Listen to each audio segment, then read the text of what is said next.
10 మంది పిల్లల్ని ఒక తల్లి పెంచగలిగింది. ఆ తల్లి వృద్ధాప్యానికి వచ్చిన తర్వాత 10 మంది పిల్లలు ఒక తల్లిని చూడలేకపోతారు. వంతులు వారి మొదటి నెల ఆడి దగ్గర, 2వ నెల ఈడి దగ్గర, 3వ నెల ఈడి దగ్గర, 4వ నెల ఈడి దగ్గర.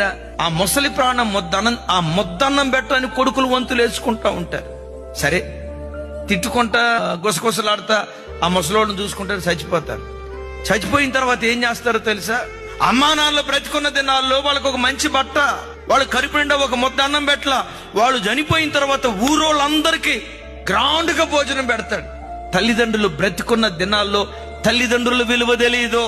వాళ్ళు చనిపోయిన తర్వాత శోకాలు తీసి ఏడుస్తూ ఉంటారు. నేనంట, ఆ ముసలి తల్లి బ్రతికున్న దినాల్లోనే, ఆ ముసలి తండ్రి బ్రతికున్న దినాల్లోనే వాళ్ళు నిన్ను పెంచి పెద్ద చేసిన విలువ ఎరిగి వాళ్ళ బ్రతికున్న దినాల్లోనే వాళ్ళ రుణం నువ్వు తీర్చుకునేవాడిగా ఉన్నా.